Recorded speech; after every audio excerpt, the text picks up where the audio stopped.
ANM ನ್ಯೂಸ್ಗೆ ಸ್ವಾಗತ.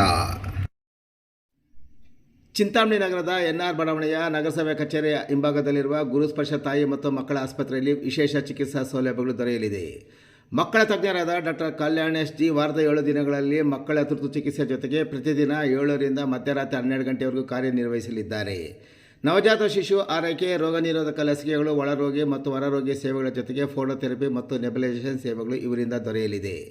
ಪ್ರಸೂತಿ ಮತ್ತು ಸ್ತ್ರೀ ರೋಗ ತಜ್ಞರಾದ ಡಾಕ್ಟರ್ ಯಶಸ್ವಿನಿ ಜೀರವರು ವಾರದ 7 ದಿನಗಳಲ್ಲಿ ಬೆಳಗ್ಗೆ 10 ರಿಂದ ಮಧ್ಯಾಹ್ನ 2 ಗಂಟೆ, ಸಂಜೆ 6 ರಿಂದ 9 ಗಂಟೆವರೆಗೂ ಕಾರ್ಯನಿರ್ವಹಿಸಲಿದ್ದು, ಬಂಜೆತನ ನಿವಾರಣೆ ಮತ್ತು ಲ್ಯಾಪ್ರೋಸ್ಕೋಪಿಕ್ ಸ್ಪೆಷಾಲಿಟಿ ತಜ್ಞರಾಗಿದ್ದು, ಇದರ ಜೊತೆಗೆ ಆಂಟಿನೇಟಲ್ ಕೇರ್, ನಾರ್ಮಲ್ ಡೆಲಿವರಿ ಮತ್ತು caesarean section, high risk pregnancy services, family planning service ಸೇವೆಗಳ ಜೊತೆಗೆ ಗೈನಕಾಲಜಿಗೆ ಸಂಬಂಧಿಸಿದಂತೆ ಅಡೋಲಸೆಂಟ್ ಪ್ರಾಬ್ಲಮ್, PCOD ಪ್ರಾಬ್ಲಮ್, ಗರ್ಭಶಸ್ತ್ರ ಚಿಕಿತ್ಸೆ, ಕ್ಯಾನ್ಸರ್ ಸ್ಕ್ರೀನಿಂಗ್, ಲ್ಯಾಪ್ರೋಸ್ಕೋಪಿ ಸರ್ಜರಿ ಸೌಲಭ್ಯ ಇವರಿಂದ ದೊರೆಯಲಿದೆ. ಆಸ್ಪತ್ರೆಯಲ್ಲಿ ಔಷಧಿ ಅಂಗಡಿಯ ಸೌಲಭ್ಯ, ಒಳರೋಗಿಗಳ ಸಾಮಾನ್ಯ ಮತ್ತು ವಿಶೇಷ ಕೊಠಡಿಗಳ ಜೊತೆಗೆ ಆಕ್ಸಿಜನ್ ಸೌಲಭ್ಯದ ಕೊಠಡಿ ಸಹ ದೊರೆಯುತ್ತಿದೆ.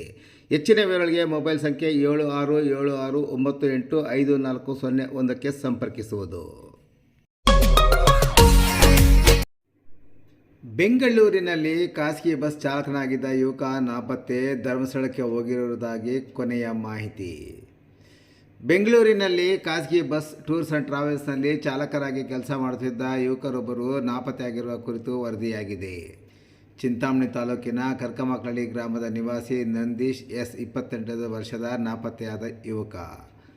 ನಾಪತ್ತೆಯಾದ ನಂದೀಶ್ ಕಳೆದ 15 ವರ್ಷಗಳಿಂದ ಬೆಂಗಳೂರಿನಲ್ಲಿ ಖಾಸಗಿ ಬಸ್ ಡ್ರೈವರ್ ಆಗಿ ಕೆಲಸ ಮಾಡಿಕೊಂಡಿದ್ದು, ಪ್ರತಿ 15-20 ದಿನಗಳಿಗೊಮ್ಮೆ ಊರಿಗೆ ಬಂದು ಹೋಗುತ್ತಿದ್ದರು.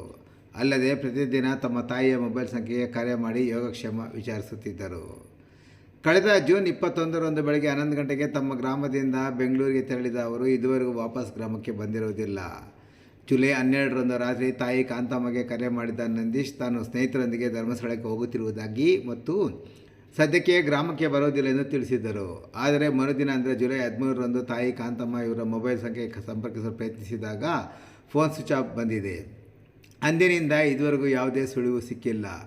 ಮಗನು ಬೆಂಗಳೂರಿನಲ್ಲಿ ಯಾರ ಬಳಿ ಕೆಲಸ ಮಾಡುತ್ತಾನೆ ಎಂಬುದು ಮನೆಯವರಿಗೆ ತಿಳಿದಿರಲಿಲ್ಲ. ಸಂಬಂಧಿಕರ ಮನೆಗಳು ಹಾಗೂ ಇತರೆಡೆಗಳಲ್ಲಿ ಹುಡುಕಾಟ ನಡೆಸಿದರೂ ಪತ್ತೆಯಾಗದ ಹಿನ್ನೆಲೆಯಲ್ಲಿ ಜುಲೈ 22ರಂದು ಮಧ್ಯಾಹ್ನ ತಾಯಿ ಕಾಂತಮ್ಮರವರು ಕೆಂಚನಹಳ್ಳಿ ಪೊಲೀಸ್ ಠಾಣೆಗೆ ಹಾಜರಾಗಿ ದೂರು ಸಲ್ಲಿಸಿದ್ದಾರೆ.